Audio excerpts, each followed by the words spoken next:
زندگی آیات کے ساتھ سورہ فصلت کی آیت نمبر 30 اور 31 میں پروردگار عالم ارشاد فرما رہا ہے، بسم اللہ الرحمن الرحیم، ان الذین قالوا ربنا اللہ ثم استقاموا تتنزل علیہم الملائکہ الا تخافوا ولا تحزنوا وابشروا بالجنہ التی کنتم توعدون، کہ بے شک جن لوگوں نے کہا کہ ہمارا پروردگار اللہ ہے، پھر اس پر ثابت قدم رہے، ان پر فرشتے نازل ہوتے ہیں اور وہ یہ کہتے ہیں کہ نہ ڈرو نہ غم کھاؤ اور اس جنت کی خوشخبری لو جس کا تم سے وعدہ کیا جاتا ہے۔ قرآن مجید ایمان کو صرف ایک زبانی دعوے کے طور پر قبول نہیں کرتا۔ مثلا کوئی شخص صرف یہ دعویٰ کر دے کہ میں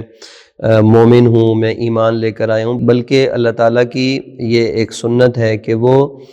ایمان کی سچائی کو استقامت کے میزان پر پرکھنا چاہتا ہے، اور وہ یہ دیکھنا چاہتا ہے کہ کون اپنے ایمان میں اور اپنے دعوے میں سچے ہیں۔ کیونکہ بہت سے لوگ زبان سے تو یہ کہتے ہیں کہ ہمارا رب اللہ ہے، لیکن جب آزمائش آتی ہے، جب خواہشات نفس کا طوفان اٹھتا ہے، جب مفادات خطرے میں پڑتے ہیں، جب بیرونی دباؤ بڑھتا ہے، تو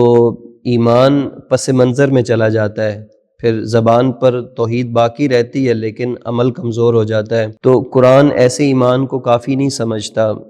بلکہ قرآن ہمیں یہ پیغام دینا چاہتا ہے کہ کامیابی صرف ان لوگوں کے لیے ہے کہ جو کہتے ہیں کہ اللہ ہمارا رب ہے اور پھر وہ ڈٹ جاتے ہیں۔ امیر المومنین حضرت علی علیہ السلام نے اس آیت کی تلاوت کے بعد فرمایا کہ جب تم کہو ربنا اللہ تو پھر اللہ کی کتاب پر قائم رہو، اس کے احکام پر عمل کرو، عبادت کے راستے پر ثابت قدم رہو، دین میں کوئی بدعت ایجاد نہ کرو اور کبھی دائرہ اطاعت سے خارج نہ ہو جاؤ۔ یعنی استقامت صرف عقیدے کی حد تک نہیں، بلکہ انسان کی پوری زندگی جو ہے وہ اس عقیدے کے تقاضوں کے مطابق گزارنے میں انسان استقامت اختیار کرے۔ اور یہ استقامت کا موضوع اتنا اہم ہے کہ جب اللہ کے اس محبوب نبی کو یہ حکم ہوا کہ فاستقم کما امرت، کہ اے پیغمبر جو آپ کی طرف نازل کیا گیا ہے، جو آپ کو حکم دیا گیا اس پر استقامت دکھائیں، تو اللہ کے نبی نے فرمایا کہ شیبتنی سورۃ الہود، کہ سورہ ہود نے مجھے بوڑھا کر دیا۔ یعنی یہ استقامت بہت اہم ایک مسئلہ ہے، کیونکہ انسان کا ایمان کا اظہار کرنا یہ بہت آسان ہے، اپنے ایمان کو لفظی طور پر اور زبانی طور پر اظہار کرنا کہ میں مومن ہوں، لیکن مومن باقی رہنا اور مومن ہونے کی حالت میں ہی اس دنیا سے رخصت ہونا یہ بہت مشکل مرحلہ ہے۔ یعنی مسلمان بننا اور اس کا اظہار کرنا آسان ہے، مومن بننا آسان ہے، لیکن مومن باقی رہنا، مسلمان باقی رہنا یہ بہت مشکل کام ہے، اور اسی کی طرف تاکید کی گئی ہے۔ اور اسی طرح ایک شخص رسول خدا صلی اللہ علیہ وآلہ وسلم کی خدمت میں حاضر ہوا اور عرض کیا کہ یا رسول اللہ، مجھے ایسا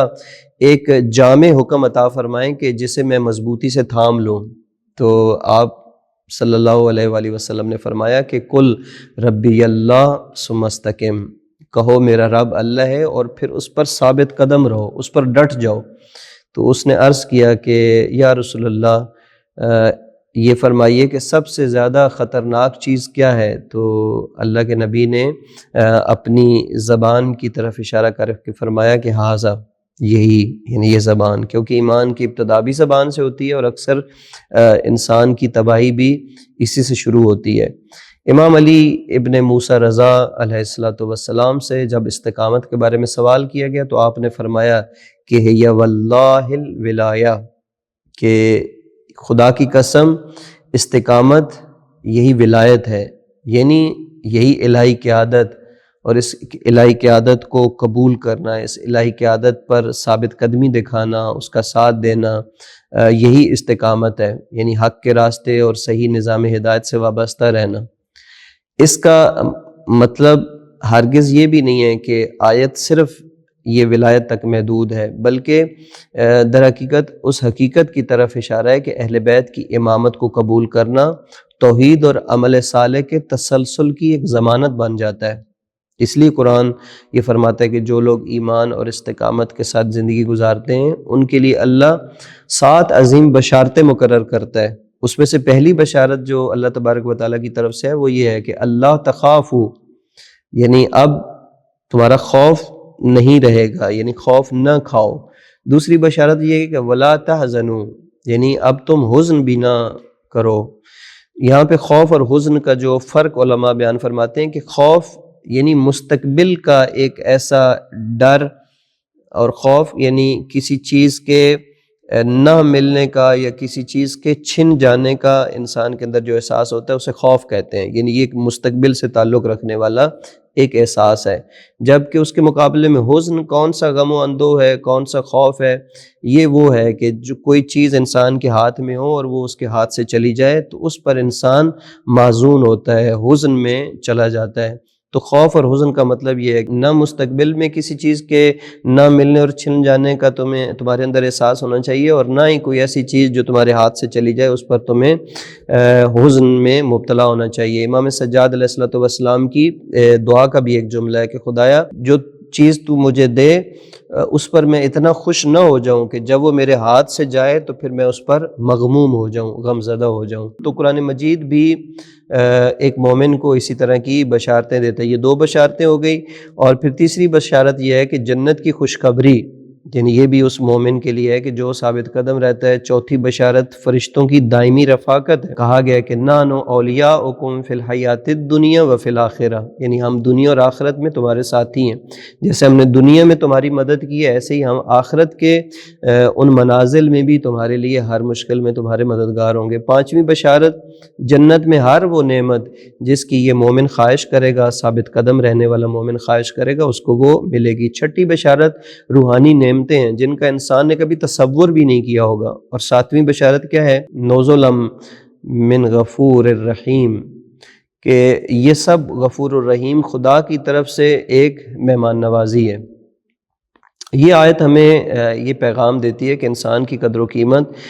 صرف ایمان کے زبانی اظہار سے نہیں ہے، بلکہ ایمان پر ثابت قدم رہنے اور اس پر قائم رہنے میں ہے۔ تو اصل امتحان، جیسے میں نے پہلے عرض کیا کہ اصل امتحان یعنی صرف حق کو پہچان لینا نہیں ہے، بلکہ مشکل وقت میں اس حق کو نہ چھوڑنا، یہ استقامت کا مطلب ہے۔ حالات جیسے بھی ہو جائیں مگر انسان اپنے راستے کو نہ بدلے، چاہے فائدہ اس کا ختم ہو جائے مگر پھر بھی اس کا ایمان باقی رہے، جتنا بھی دباؤ آئے مگر وہ اس کا یقین محکم ہونا چاہیے۔ اور یہ آیت جہاں پر انسان کو فردی استقامت سکھاتی ہے، وہاں پر انسان کو ایک اجتماعی استقامت کا بھی درس دیتی ہے کہ ایک ایسی قوم اور ایک ایسی ملت کہ جو دنیا کی بڑی طاقتوں کے سامنے، یعنی وہ بڑی طاقتیں کہ جو صرف سرزمینوں پر قبضہ نہیں کرتی بلکہ ارادوں پر، قوموں کے نظریات پر، قوموں کی شناخت پر قبضہ کرنا چاہتی ہیں، اقتصادی پابندیاں لگاتی ہیں، میڈیا وارفیئر کے ذریعے سے، سیاسی تنہائی کے ذریعے سے، فوجی دھمکیوں کے ذریعے سے۔ تو اس میں یہ آیت ہمیں یہ پیغام دیتی ہے کہ اپنے اصول نہ چھوڑو ان دھمکیوں کے مقابلے میں، اور استقامت اختیار کرو۔ اور جب بھی کوئی ملت یہ اعلان کر دیتی ہے کہ ہم اللہ کے نظام پر قائم ہیں، اللہ کے بتائے ہوئے اصولوں پر قائم ہیں، ہم اپنی آزادی نہیں چھوڑیں گے، ہم اپنی آزادی نہیں بیچیں گے، ہم ظلم کے سامنے نہیں جھکیں گے، تو یہی در حقیقت ہے کہ اجتماعی استقامت بن جاتی ہے۔ آج انقلاب اسلامی ایران کی تاریخ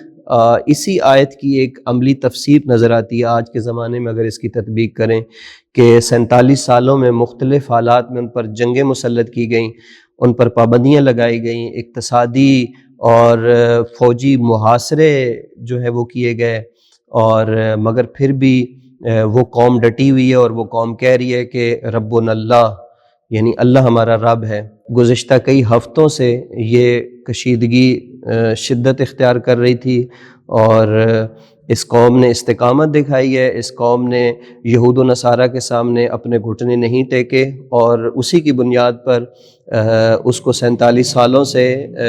دشمنان اسلام کی طرف سے یہ سزا مل رہی ہے۔ انشاءاللہ العزیز اللہ تعالیٰ کا چونکہ یہ وعدہ ہے اور اللہ تعالیٰ کا یہ ارادہ ہے اور اس کی سنت ہے کہ جس نے یہ کہہ دیا کہ اللہ ہمارے لیے کافی ہے، اللہ ہمارا رب ہے، تو اس کے بعد جب اس نے استقامت دکھائی تو پھر اللہ تبارک و تعالیٰ کی طرف سے اس کے لیے کامیابی، نصرت حتمی ہے انشاءاللہ العزیز۔ اللہ تبارک و تعالیٰ ان تمام انسانوں کو اور ان تمام اقوام کو کہ جو رائے حق پر اور اللہ کے بتائے ہوئے اصولوں پر استقامت دکھاتی ہے، اللہ تعالیٰ اس قوم کو اور اس فرد کو بھی عزت اور سربلندی سے سرفراز فرمائے گا۔ اور تاریخ نے یہ دیکھ لیا ہے کہ ماضی میں بھی یعنی طاقت، جو مادی طاقت ہے وہ فرعون کے پاس تھی، اس کے پاس لاکھوں کا لشکر موجود تھا، لیکن اس کے مقابلے میں حضرت موسیٰ کے پاس استقامت تھی، ایمان تھا، اللہ کے وعدوں پر یقین تھا، اور تاریخ نے بھی پھر فیصلہ فرعون کے حق میں نہیں کیا بلکہ اللہ نے وہ فیصلہ حضرت موسیٰ کے حق میں دیا، اور آج بھی انشاءاللہ یہ فیصلہ اہل حق کے حق میں ہوگا اور اہل حق ہی کامیاب اور پیروز ہوں گے۔ والسلام علیکم ورحمۃ اللہ وبرکاتہ۔